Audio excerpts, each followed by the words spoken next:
Nesta aula mostrarei para vocês o que é, como funciona e como escolher corretamente esse dispositivo, o DPS, Dispositivo de Proteção contra Surtos. Infelizmente, não é comum ver esse dispositivo de proteção nas residências. Não é comum terem nem quadro de distribuição, que dirá DPS. Mas como vocês vão ver, ele é muito útil e economiza muito dinheiro do proprietário. Vocês vão entender. Esse dispositivo tem a principal função de proteger os seus equipamentos e eletrodomésticos contra surtos de sobretensões causados principalmente por descargas atmosféricas, mas protege também contra os surtos de outras naturezas, como por exemplo a queda e retorno de energia e seccionamentos da concessionária. Quando bem dimensionado, ele reduz com eficácia o risco de queima dos equipamentos.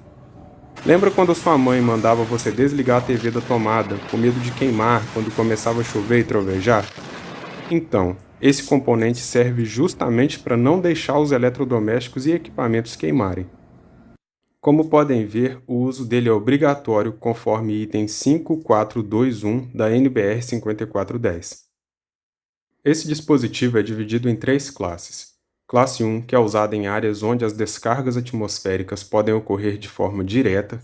Normalmente ele tem a capacidade de escoar cargas de maior valor comparado aos outros dois, usado normalmente na entrada da instalação. Por ter a capacidade maior, ele é mais caro. Classe 2, que tem aplicação para descargas indiretas, por exemplo, um raio que ocorre próximo e induz descargas nele, e é usado no quadro de distribuição. E o classe 3, que é usado diretamente na tomada do equipamento. Ele é usado para proteger um equipamento individualmente. Normalmente entra como uma proteção complementar aos DPS de classe 1 e 2. Nosso foco será o DPS de classe 2, que é o mais usado. Instalação. A instalação é bem simples. Ele é ligado em paralelo ao circuito. O cabo de fase é ligado em um de seus bornes e no outro borne será ligado no barramento do terra. Conforme item 63529, esse cabo de ligação deve ter no mínimo 4 mm de seção e não pode ter mais de 50 cm de comprimento. Funcionamento. Quando um surto causado por um relâmpago na rede é detectado pelo DPS, o DPS absorve parte da sobretensão e escoa o residual para o aterramento, não deixando ela ir para o equipamento. Qual é o princípio de funcionamento desse dispositivo?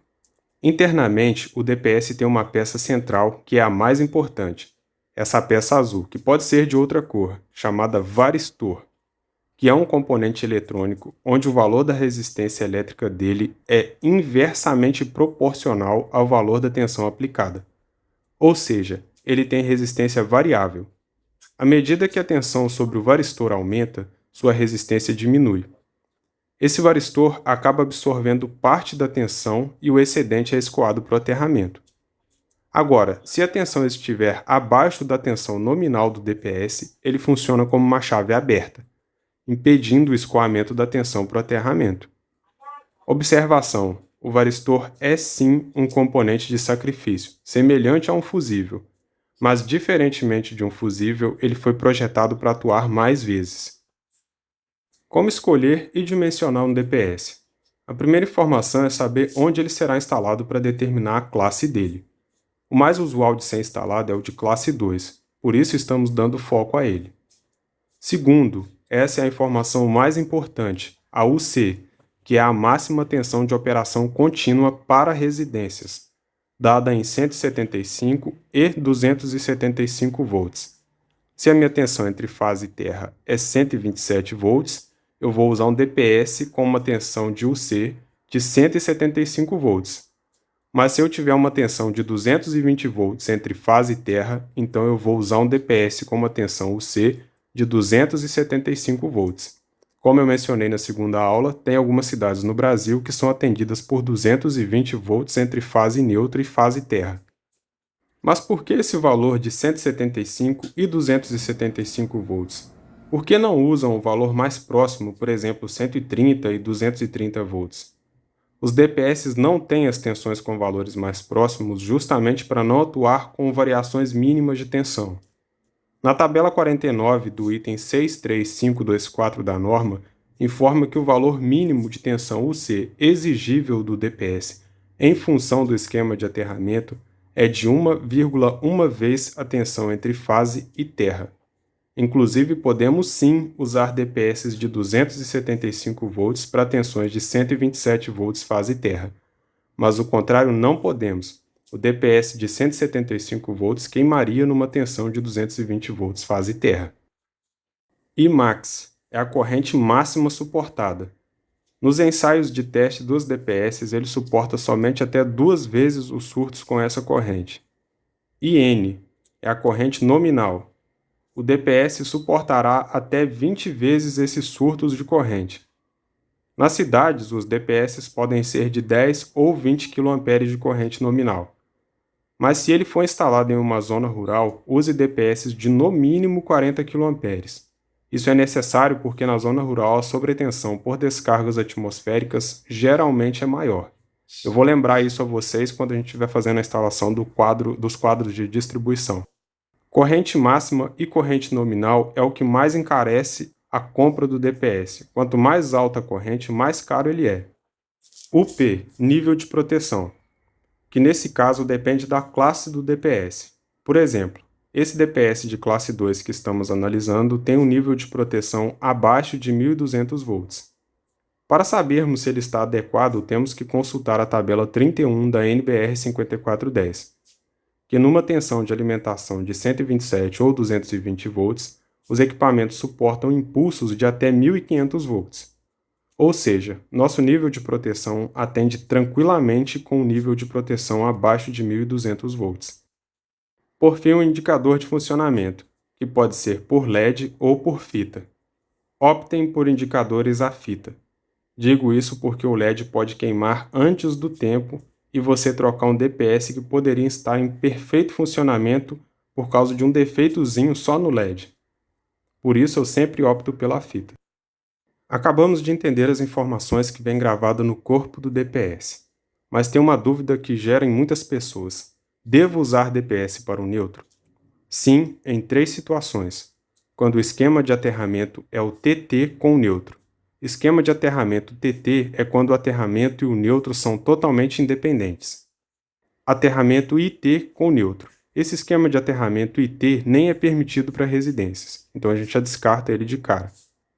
E linha que entra na edificação já em esquema TNS, ou seja, o neutro já foi ligado no terra, mas foi feito antes de entrar na residência. Na caixa de passagem, por exemplo. Para contornar essa situação, basta ligar o neutro no aterramento no próprio quadro de distribuição. É permitido pela norma e evita a compra de um DPS para o neutro. Muita gente pode dizer que coloca o DPS para o neutro mesmo assim.